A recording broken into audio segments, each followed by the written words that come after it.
जय माता की दोस्तों, कैसे हो आप सब। दोस्तों आप सभी का हार्दिक स्वागत है महाकाली भगत ज्ञान यूट्यूब चैनल में। तो दोस्तों आज की इस वीडियो में मैं आप सभी भक्तों को बताने वाली हूँ ओम नमः शिवाय मंत्र का जाप रेगुलर घर में करने से आपको प्राप्त होती है सबसे बड़ी ये शक्ति। जो भक्त भगवान शिव के इस महामंत्र का जाप करते हैं, कुछ लोग रेगुलर अपने घर में कर रहे हैं और कुछ लोग दिन के हिसाब से करते हैं। जैसे कि कोई सोमवार के दिन कर रहा है तो कोई शनिवार के दिन, कोई मंगलवार के दिन। सब अपने अपने तरीके से भगवान शिव के ओम नमः शिवाय मंत्र का जाप अपने घर में करते हैं। तो जो लोग भगवान शिव के इस महामंत्र का जाप रेगुलर अपने घर में करते हैं, उन लोगों को ये नहीं पता है कि जब रेगुलर आप अपने घर में इन मंत्रों का जाप करते हो ना, तो इससे आपको सबसे बड़ी शक्ति प्राप्त होती है। कौन सी शक्ति, ये भी वीडियो में बताऊंगी। और जब वो शक्ति आपको प्राप्त हो जाती है तो आपको कुछ इस तरह के संकेत भी सपने में दिखने शुरू हो जाते हैं, जिससे आपको पता चलता है कि ये जो मंत्र है, महामंत्र है, इससे ही आपको शक्तियाँ प्राप्त हो रही है। तो बताने से पहले एक रिक्वेस्ट करना चाहूँगी, अगर आप महाकाली भगत ज्ञान यूट्यूब चैनल पर नए आए हो तो चैनल को जल्दी से subscribe to like share comment ज़रूर कर लेना और बेल आइकन को ऑल पे सेट कर लेना, ताकि हमारी जो भी न्यू वीडियो आए उसका नोटिफिकेशन सबसे पहले आप सभी भक्तों के पास पहुँचे। इस वीडियो को ज़्यादा से ज़्यादा काली माँ के सभी भक्तों के पास शेयर कर देना, ताकि सभी भक्त इस वीडियो को देखने के बाद ये समझ पाएँ कि इस मंत्र से उनको कितना फ़ायदा हो रहा है और कितना नुकसान हो रहा है। सबसे पहले मैं आपको यही बताऊंगी कि ये मंत्र महामंत्र है। जैसे देवियों में माँ काली के मंत्र होते हैं ना सबसे बड़े, ऐसे ही देवताओं में भगवान शिव का ये महामंत्र होता है। तो मैंने ज़्यादातर देखे हैं जो काली माँ की पूजा कर रहे हैं, दुर्गा माँ की कर रहे हैं, वो इस मंत्र का जाप भी करते हैं अपने घर में। जो भगवान शिव की कर रहे हैं वो तो 100% करते हैं इस मंत्र का जाप। तो इससे क्या होता है, कुछ लोग अपने घर में इसका जाप करते हैं, ठीक है। कोई रुद्राक्ष की माला से कर रहा है, कोई हकीक की माला से कर रहा है, कोई कमल गट्ठे की माला से इसका जाप कर रहा है।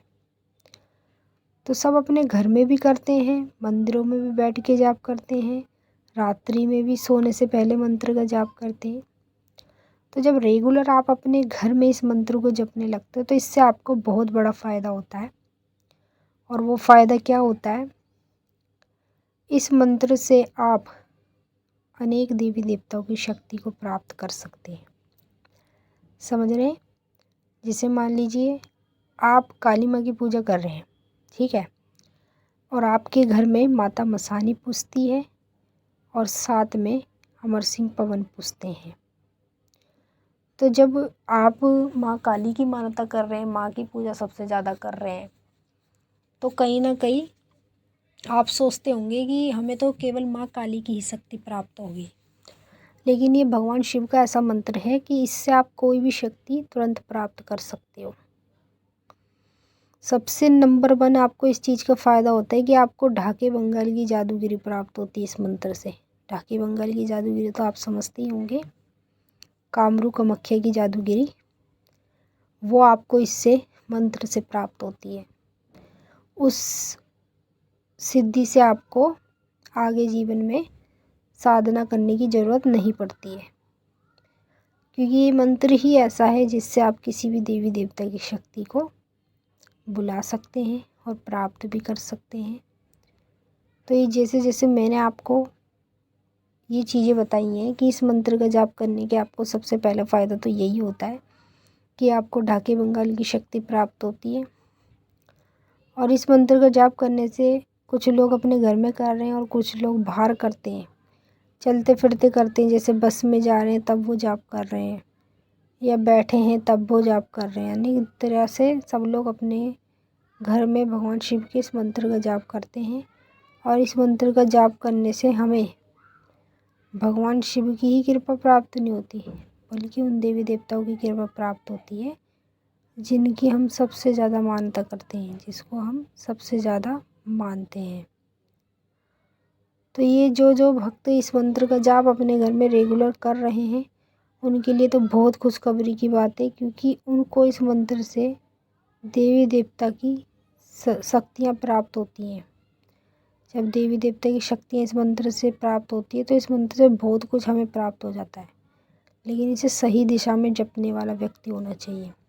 कुछ लोग देखें मंत्र जाप करने बैठ जाते हैं और उनको यही नहीं पता कि जब हम मंत्र जाप कर रहे हैं तो हमें उस समय किसी से ना तो बात करनी है ना कुछ पूछना है, क्योंकि मंत्र जब हम शुरू करते हैं बोलना, चाहे वो काली माँ का हो, भगवान शिव का हो, उस समय पे आपको कभी भी किसी की टोक नहीं लगवानी चाहिए, क्योंकि बीच में टोक लग जाती है ना तो उससे भी शक्ति हाथ में नहीं आती है।